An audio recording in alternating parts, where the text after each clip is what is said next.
Corey stood at the observation deck of the diplomatic vessel Harmony, staring out at the twin moons of Zoltara Prime. The crystalline structures of the capital city below glimmered like scattered diamonds across the purple landscape. 6 months ago, he'd been a nobody, a junior communications officer assigned to humanity's first contact mission. Now, he was caught in something far more complicated than interstellar politics. "You're brooding again, human." He didn't need to turn around to know who spoke. Lisa's voice had become as familiar to him as his own heartbeat.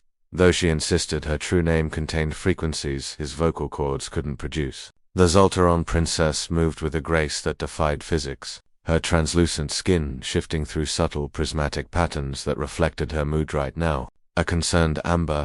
"Just thinking," Corey replied, keeping his gaze fixed on the view. Safer that way. Every time he looked at her directly, he felt his chest tighten with an impossible longing.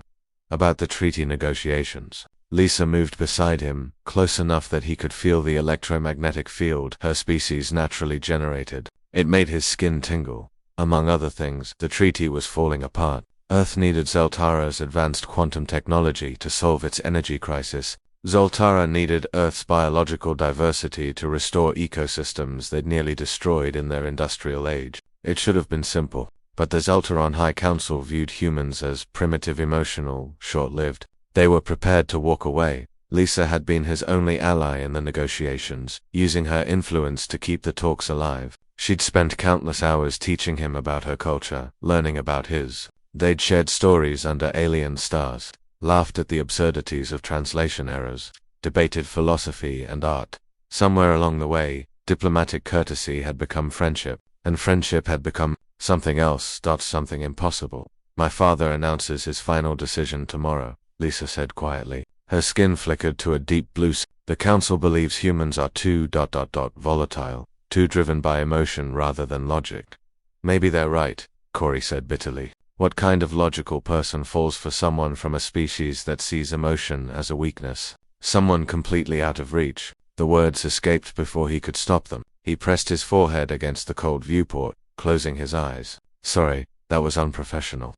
Silence stretched between them. When Lisa finally spoke, her voice was barely a whisper. "You feel that way about me?" Corey laughed, a hollow sound. "Doesn't matter, does it? Tomorrow you'll return to your crystalline palace.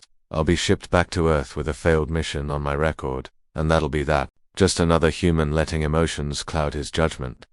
"Corey, I wish I could marry her," he whispered, still not looking at Lisa, speaking to his reflection in the viewport, as if confessing to himself. "I wish I could stand before both our worlds and tell them that connection matters more than biology. That understanding transcends species. That love," he caught himself, "that love is the most logical thing in the universe, because what else could bridge the gap between worlds?" He felt, rather than heard, Lisa move. Her hand, 3 fingers, perfect in its alienness, touched his shoulder. The electromagnetic sensation intensified, and his translator implant suddenly crackled with interference. "Yes." Corey spun around. Lisa stood directly before him, her skin cycling through colors he'd never seen before. Lay silver, white, aurora of light. Her eyes, those endless black pools that reflected starlight, were fixed on his face. "What?" "Yes," Lisa repeated. "My answer is yes." "Lisa, I don't. You asked if you could marry me." "The answer is yes."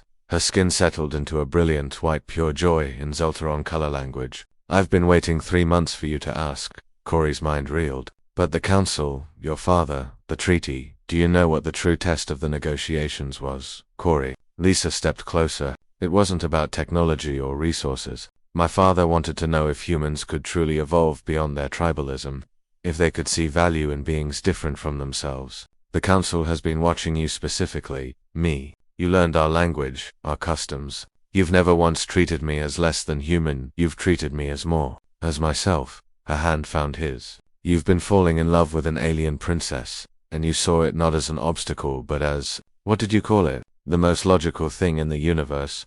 "But I'm nobody," Corey protested. "I'm just a junior officer. You're royalty." Lisa's laughter sounded like wind chimes. "You're a human who saw beyond species, beyond logic, beyond fear. That's not nobody. That's exactly the future both our worlds need."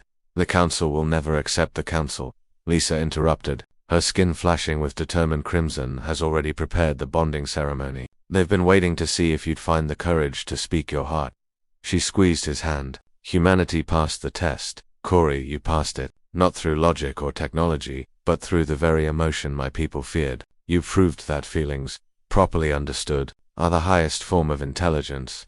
Corey looked into her alien eyes and saw his future. Unprecedented, impossible, and absolutely right. So when you say yes, I mean yes to everything, Lisa said. Yes to the treaty, yes to the bonding, yes to showing both our species that the space between stars is smaller than the space between hearts if we're brave enough to cross it. Below them, the twin moons rose higher, casting their light across two figures standing hand in hand, building a bridge between worlds.